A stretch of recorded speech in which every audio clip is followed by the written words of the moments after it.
Flamethrowers definitely are not something you think about in your typical fantasy game, but they historically existed for a long time in some form or another. And of course, if there is something in real life, then it probably exists in GURPS as well. So let's take a look at the low-tech flamethrowers. First of all flamethrowers are jet weapons. This means that despite being ranged weapons, they are treated as long melee attacks and hence take no range or speed penalties.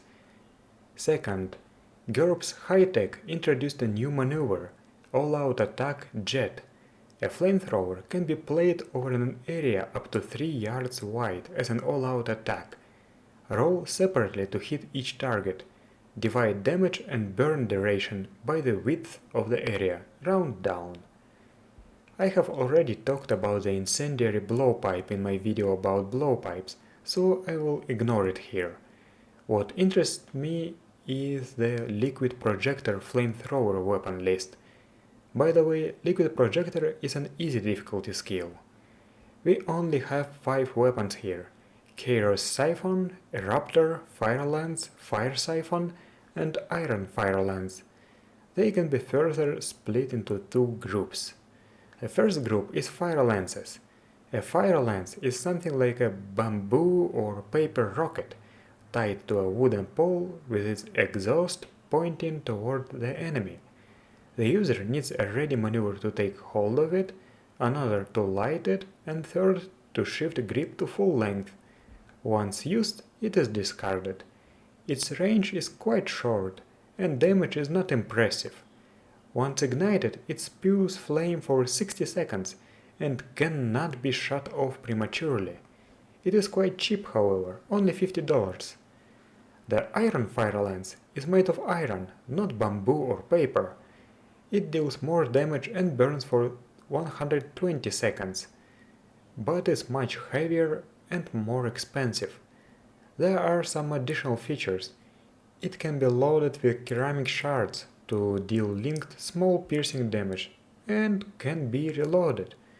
This requires 10 minutes and an explosives fireworks roll. The Eruptor is a semi-portable version of the Iron Fire Lance.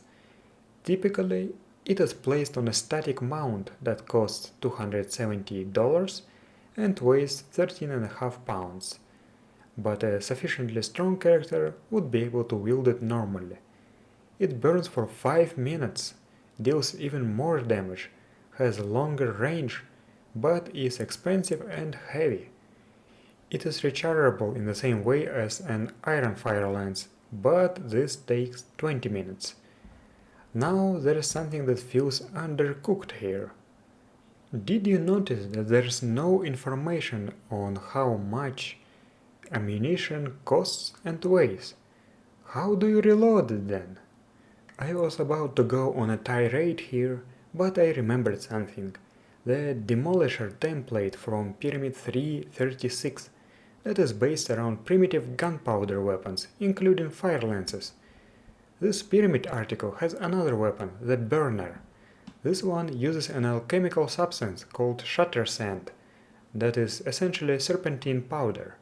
The Burner itself is based on the Iron Fire Lance, but it burns only for 30 seconds and deals more damage. It uses the liquid projector burner skill, but it's just a renamed liquid projector flamethrower.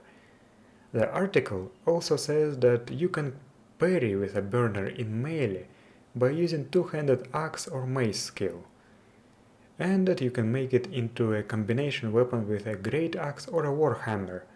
This increases the strength requirement by 1, as it makes the weapon slightly more heavy and expensive. But most importantly, it gives us the price and weight of the ammunition. Plus, it says that a critical failure on a reload roll causes an explosion. So let's see. Reloading a burner requires 3 pounds of shatter sand that costs $50 per pound. Shatter sand is 5 times as expensive as serpentine powder.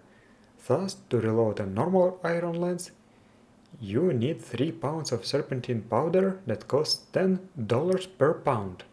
We can also extrapolate the numbers.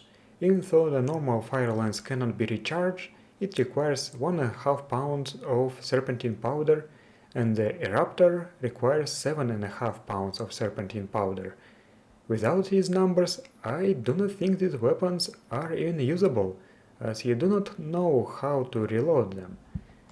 The second group consists of the carrier siphon and the fire siphon. The carrier siphon resembles a squirt gun, with a large tank attached and a fuse of slow match just outside the nozzle to ignite the fuel. It deals high burning damage and has strength-dependent range, unlike the rest of the flamethrowers. It is very heavy, but still is a handheld weapon. A shot may hit a single solid target or spread out over a 2-yard radius on water. Listed damage is for initial hit. Continuing damage is 1d burn per second for 1d seconds after the initial impact. The carrier siphon takes 10 seconds to prepare for firing. After the first shot, further shots may be fired continuously. They don't have to be fired continuously like the fire lances. Unlike the fire lances, this weapon is very expensive. The fire siphon is a mounted version of the former. Range is not strength dependent, and the ammunition reservoir is 5 times larger. Unlike the carrier siphon, the fire siphon's flames burn for 10d seconds after the initial impact, not 1d seconds. Also, it requires a 2-man crew to operate the pump. Readying it takes a variable time. Roll vs crew's average strength every 10 seconds to see if the fuel has started to emerge. They may substitute strength-based liquid projector flamethrower skill if higher.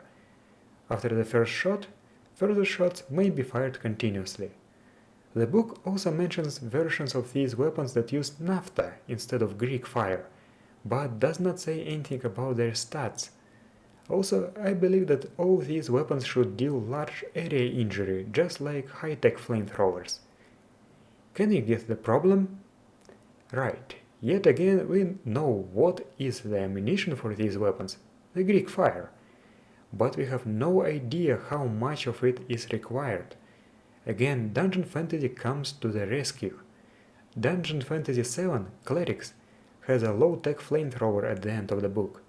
It is similar to the carrier siphon, and it says that a pint of fuel is good for 1 shot, and that each pint takes 30 seconds to load into the tank. Thus, if we use the same numbers, the carrier siphon can hold up to 12 pints of Greek fire, and the fire siphon can hold up to 60 pints of Greek fire. Greek fire costs $10 per pint, and each pint weighs 1 pound. That sounds more or less okay to me. And that's it. As you can see, low-tech flamethrowers are unique weapons with lots of new rules, and they can be interesting to use. However, with just GURPS low-tech, they do not seem to be usable due to the reloading problem, but I have found the solutions. I hope that this video was helpful, thank you for watching, and I'll see you next time.